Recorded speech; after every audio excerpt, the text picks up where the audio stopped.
down float for Pranesh, who's playing Arjun. And Arjun needs to win in a must-win situation, 1 point back. And yeah, Denis Lazovic has a great score against Magnus in Title Tuesdays recently. So that's going to be difficult for the world #1 on board too. And he has the white pieces. And Denis has the white pieces. He's so much better with the white than black, Denis. There's a clear difference in power there. In the meantime, this opening looks like it's gone well for Arjun, who's already better.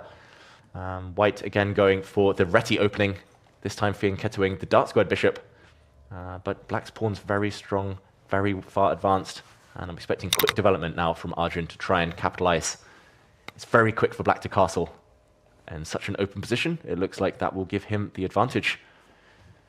It's been a tough month for Arjun. He's the highest rated player in history never to have qualified for the candidates tournament, the only 2800 who's never been there. He was so close as well in Goa just a few days ago, but ended up losing in tiebreaks to Wei Yi. Can he bounce back? Is it going to be the year of Arjun in 2026? Will it be the year of Pranesh? The week of Pranesh here at Tidal Tuesday.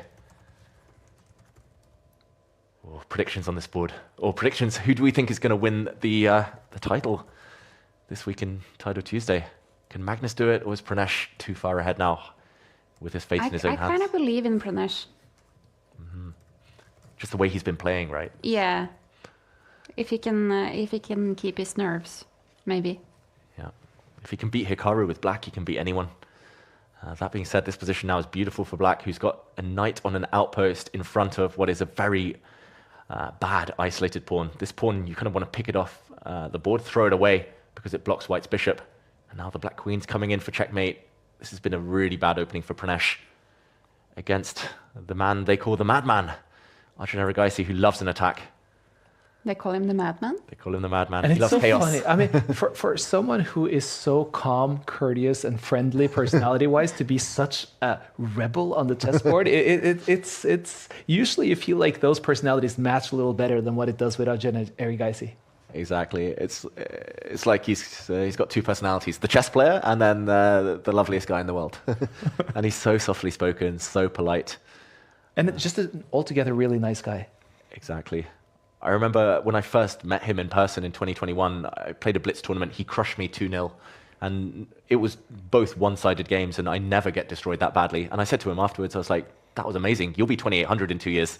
And he was like, thank you, sir. I'm so sorry for beating you. And I was like, don't apologize. You deserved it. You crushed me.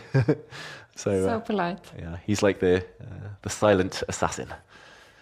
And it looks like he's got a great position. Or the Madman. Yeah, the silent assassin just slash the Madman. And he gets the opportunity to attack, he will. That looks like a great move, jumping in with the queen, hitting the rook in the corner.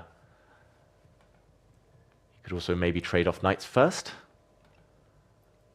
What is he thinking? What chaos can he create?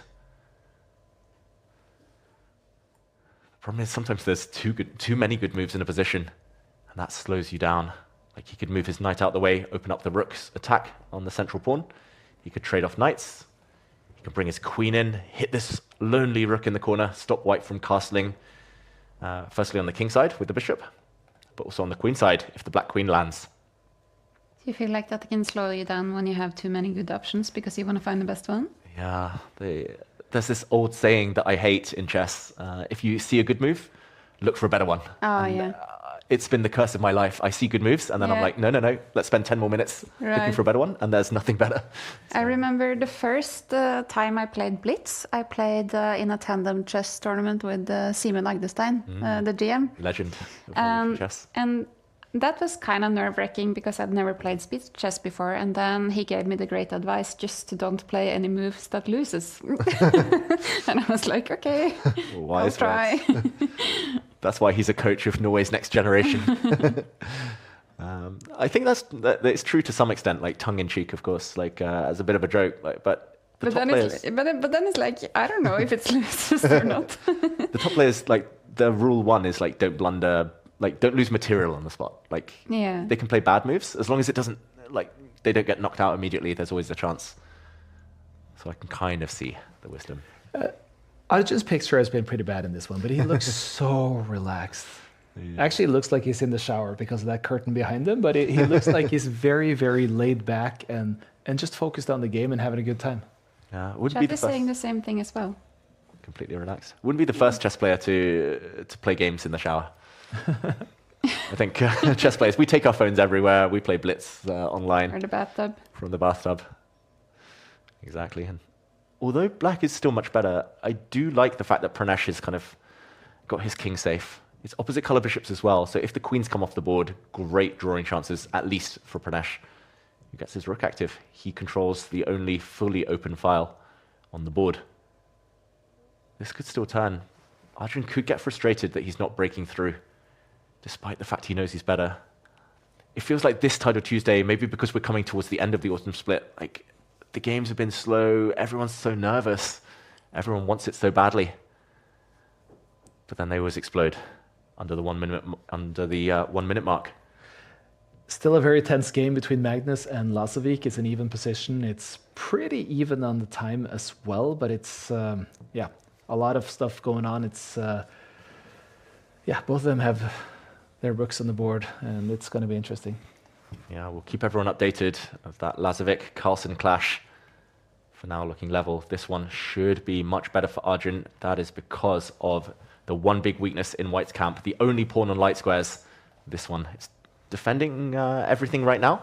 The White Queen and King hold it, but if Black can improve his rook, then, he drops a pawn. A big blunder from Pranesh. Then we see a shake of the head, a reaction. That's a valuable pawn to lose. Now, dropping back with his own bishop, Arjun, he's got a pass pawn for life. Now the rook is going to come. This might tip White's defenses over the edge. He's been doing it very slow and steady, like the opposite of the Madman. It's like the Iceman, if anything, Arjun in this game. Who's the Maverick? Sorry, I had to do that when you mentioned the Iceman. And yeah, this is a beautiful path for the Black King. It's the endgame now, and the King is coming. This is the beauty of opposite color bishop positions. You control one color complex, and the Black King controls the light squares. There's some pawns ready for picking. I think this is just slow and steady chess. He's done the hard work, Arjun. He knows it. He can just march his king forward. Maybe he'll want to keep this pawn safe. There we go. And this pawn is a thorn in the white side. It's going to be so dangerous for the rest of the game. One rook or the white king will have to stay guarding it, and there we go. Bring the last piece into the attack.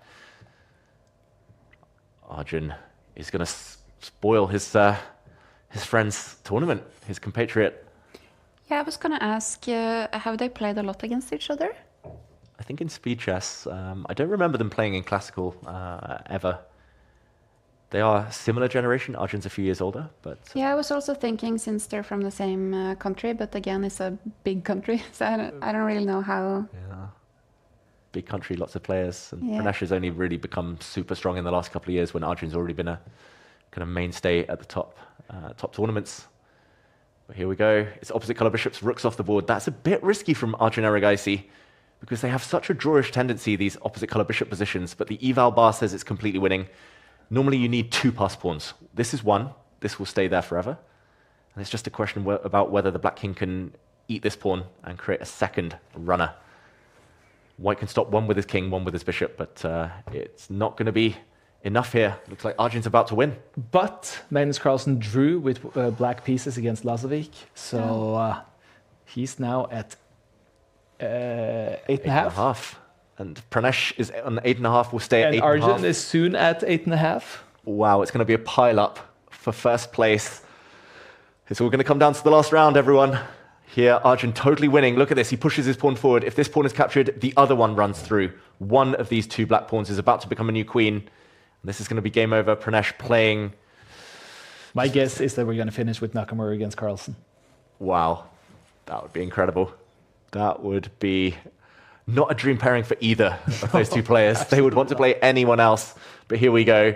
It is mate in a few moves. Arjun wins. Pranesh, heartbreaking for him, but he's still got a chance. Still in the joint lead.